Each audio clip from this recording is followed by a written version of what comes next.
My dad's retirement party turned into a full-blown wedding fight when favoritism and secrets came out. So, I never thought I'd be writing something like this, but last weekend was one of the most chaotic family events I've ever lived through. My dad, Christopher 36, just retired early from his job in construction management. He worked as an astrogator golf for years, and finally decided to step back to enjoy life, his words. My stepmom, Sandra 38, organised a huge retirement party at this Italian restaurant we rented out. You'd think it would have been a night full of speeches, laughter, and food. Instead, it turned into the stage for my family's dirtiest drama. Let me set the scene. The restaurant had one of those big private rooms with fairy lights strung up, round tables dressed in white cloths, and an open bar. Everyone was dressed up like it was a wedding reception. And honestly, that's kind of what it felt like, except instead of a couple, the star was my dad. Here's where the tension came in. My older sister, Emily 27, is getting married this fall. And if you've ever met my dad, you know he has this thing about favoritism. He has always been softer on Emily, while with me, it's like nothing is ever good enough. Growing up, I'd bring home a B+, and he'd ask why it wasn't an A. Emily brought home a C, and he'd say, well, she tried her best. That dynamic hasn't changed, even as adults. Anyway, during the dinner part of the night, people started giving speeches. My uncle raised a glass, my grandma told embarrassing childhood stories, all the usual. Then Emily stood up. She's good at making everything about herself without anyone realising until later, and her toast was no exception. She started with, Dad, we're so proud of you. You've always been my rock, my hero, and honestly, if I could find a husband half the man you are, I'd be lucky. Everyone all would, but then she pivoted. And that's why I'm so excited you'll be walking me down the aisle soon. I can't wait to see you beam with pride as I start my new chapter. The room clapped. People smiled. Except me. Because here's the thing, I'm also engaged. My wedding is scheduled 6 months after hers. And my dad? He's never once offered to help me, give advice, or even show enthusiasm. It's like my wedding doesn't exist. Sandra must have noticed my face, because she leaned over and whispered, are you okay? And that's when I lost it. I stood up probably too fast and said, funny how Emily's wedding keeps coming up tonight. You'd think she was the one retiring. The room went dead silent. My dad gave me that look, the one that says don't embarrass me, but I was already boiling. Seriously, Dad, I said, my voice shaking. You've been planning every detail of her wedding with her for months, bragging to everyone. Did you even remember that I'm getting married too? He could have heard a pin drop. Emily's face went red, and my grandma muttered, oh dear. And just like that, the retirement party became a live soap opera. The silence after I spoke was so thick he could practically choke on it.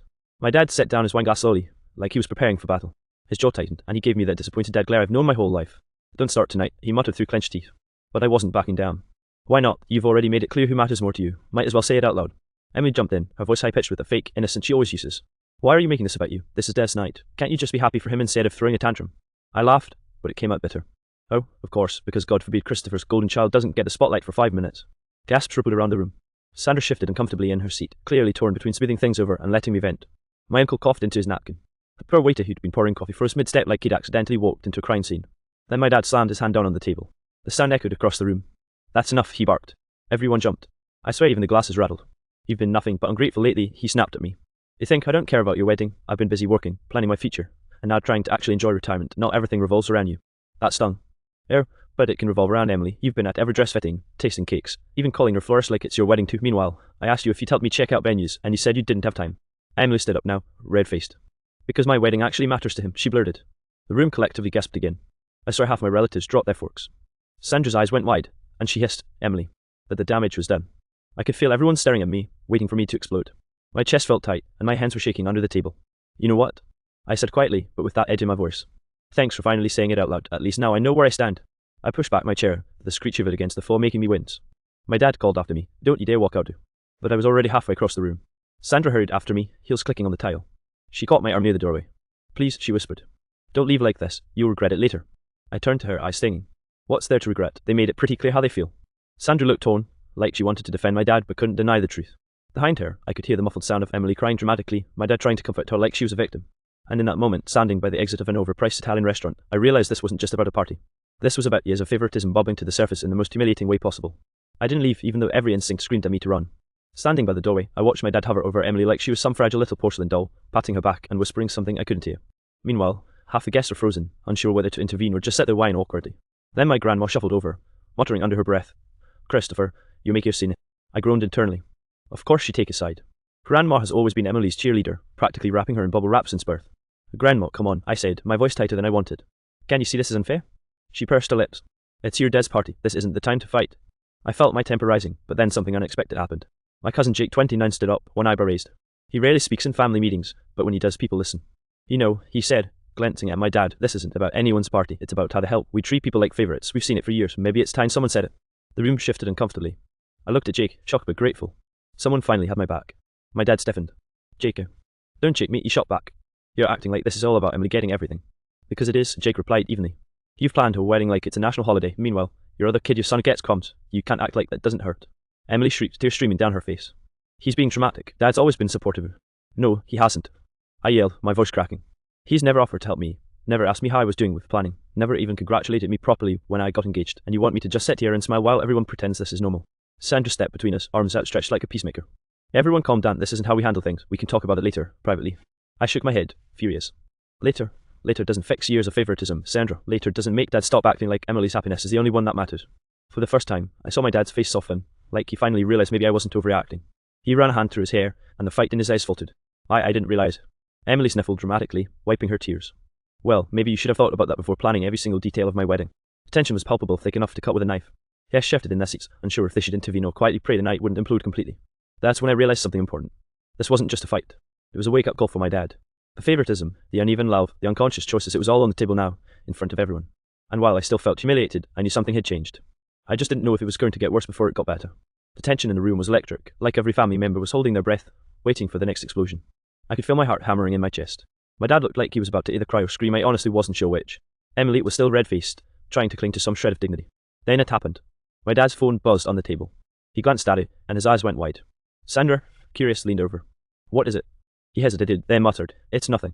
But I saw the name flashing on the screen, wedding planner Emily. My stomach sank. Of course. Even at my dad's retirement party, Emily had looped him into her wedding drama. I could practically feel the favoritism radiating off the phone. Nothing? I asked, voice sharper than I intended. That's your daughter calling about her wedding. Your retirement party is literally happening right now, and you're paying more attention to her than your own kid. Emily's face twisted with anger. You're being ridiculous. Am I? I snapped. Or am I finally pointing out what everyone else is tiptoeing around? Sandra tried to interject, but I cut her off. No, everyone's been polite, smiling, pretending like this isn't a problem, but it is. My dad ran a hand over his face, muttering, I didn't think it was a big deal. That's the problem, I said. You never think, you just act, and your actions scream favoritism. Emily gasped. I can't believe you're doing this at my dad's party. You've been doing it your whole life, I shot back. Planning every little thing, getting all the attention, while I'm stuck in the shadows. At that moment, Jake, sensing crescendo, stood up and added fuel to the fire. It's not just Christopher, he said, glancing at Emily. This has been a family dynamic forever. It's not personal, it's systemic, and it's about time someone addressed it. Suddenly, my dad looked like he was unraveling. He turned to Emily, voice shaking. I never realized it hurt him this much. I thought I was just being supportive of you. Emily scoffed, trying to hold back tears. Supportive, Dad, you've been planning my wedding like it's your second life. You've ignored him for months. My grandma started to mumble something about kids being dramatic, but even she looked unsure now. Sandra stepped closer to my dad. Christopher, maybe it's time you listen, she said gently. He swallowed hard, and for the first time that night, his voice was quiet, almost broken. I am sorry, I didn't see it. I really didn't mean to hurt you. I felt my own chest tighten. Part of me wanted to scream, part of me wanted to hug him. I just nodded, because for the first time, it felt like maybe he understood the gravity of his favoritism. Emily's shoulders slumped. She looked defeated, and I realized she hadn't expected to be confronted so publicly. The room was silent except for the faint clinking of glasses and the soft hum of the air conditioning. For the first time that evening, it felt like maybe we could actually have a real conversation, instead of pretending everything was perfect. And in that awkward, tense silence, I realized this retirement party might have been a disaster, but it was also the turning point we desperately needed. After that intense confrontation, the room felt different. Heavy, but different. People started to quietly shift back into their chairs, unsure if they should speak or just let the silence linger. The waiter cautiously approached, refilling glasses as if stepping into war zone. Sandra gently guided my dad to a quieter corner. I could hear snippets of their conversation, him apologizing, her whispering that he needed to really listen this time. For the first time that night, he looked vulnerable, like a man finally realizing the consequences of his actions. Emily stayed at the center of the room, arms crossed, glaring at me and muttering under her breath. I wasn't sure if she was angry at me, Dad, or the universe in general. My cousin Jake, sensing the tension wasn't completely gone, tried to lighten the mood. Hey, he said, raising his hands, maybe we all need some dessert before we implode completely. A few nervous laughs echoed around the room. Grandma, still perched in her chair like a royal observer, finally sighed. Well, maybe this was necessary. It's about time someone spoke up. I sank back into my chair, exhaustion hitting me like a truck. My chest still ached from the adrenaline. But as I watched my dad sit across from me, his expression serious and somber, I realized something he actually was trying to understand. He leaned in, voice low. I never realized I treated Emily differently. I thought I was just being involved, but I see now how it made you feel overlooked, and I'm sorry. It was awkward, messy, and far from perfect. But it was real. Thanks, Dad, I said quietly. I needed you to know. Emily huffed, still not entirely convinced. Well, maybe you could have said this before instead of at a retirement party, she snapped. Yeah, maybe, I replied. But here we are, better late than never, right? Sandra smiled faintly, relieved that the confrontation wasn't turning into a full-scale disaster. I think we all just needed this honesty, she said. Now maybe we can actually enjoy the rest of the night. We lingered a little longer at our tables. Conversations were quieter, more thoughtful. My dad spent some time chatting with me, asking about my wedding plans in a way he hadn't before. It was tentative, like testing the waters, but it felt like progress. Emily, of course, continued to pout in her corner, but even she eventually softened. By the end of the night, she had asked me a few questions about my venue and caterer, not the same as gushing over every detail, but it was something. The guests eventually left, and the restaurant staff began cleaning up. The fairy lights glimmered softly above us, the room calm now after the emotional storm. My dad stood by the exit, watching me pack up my things. Hey, he said quietly. And I want to do better, for you, and Emily too, I guess. I smiled faintly, the tension in my shoulders finally easing. I hope so, Dad, I really do. It wasn't perfect. Far from it. But for the first time in years, it felt like maybe our family could actually move forward without favoritism defining every interaction. The days after the retirement party were quiet, but charged in a different way. Texts and calls from relatives poured in, some sympathetic, some cautiously curious. My aunt called first. Christopher, that was intense, she said. But honestly, it had to happen. You need to see both of your kids, not just one. My dad sighed, leaning back in his chair. I know. I never realized how much I hurt him. Emily's wedding has been all-consuming, but that's no excuse. I watched him as he spoke. There was genuine regret in his voice, not just the kind of I'll apologize to move past it words he sometimes uses. It was a start. Emily, of course, was still a little dramatic. She texted me later that evening, "You ruined Dad's party." I couldn't help but chuckle. I replied, "Or maybe I saved our family from pretending everything's perfect." Over the next week, small gestures started trickling in. My dad called me, not about Emily's wedding or his retirement, but genuinely asking how my planning was going. He even offered to help me with a meeting at the venue. I wasn't ready to forgive completely, but it felt like a crack in the wall that had separated us. Sandra, too, became a silent ally. She'd occasionally nudge my dad toward fairness, subtly reminding him that his attention and support should be balanced. I caught her smiling at me once, almost conspiratorial, as if saying, "We can fix this." At work, I noticed how differently I felt about the whole situation. For years, I'd carried resentment like a weight in my chest. Now, at least a small part of it was lifting. It didn't erase years of favoritism, but it was a start toward understanding and, maybe, healing. Emily's attitude remained, well, Emily-ish. She'd give me side eyes during family Zoom calls or make small comments about Dad being so helpful, but they were tempered. I knew she was adjusting too, realizing that the attention wasn't exclusively hers anymore. By the time we had another family dinner, a casual one, no party lights, no speeches, the atmosphere was lighter. My dad made a toast, not grand or dramatic, just a simple, "To both my kids, may your weddings be amazing, and may we all learn to appreciate each other equally." It wasn't perfect. There were still awkward pauses and subtle jabs from Emily, but it was progress. The favoritism that had defined our interactions for decades was starting to unravel, slowly but surely.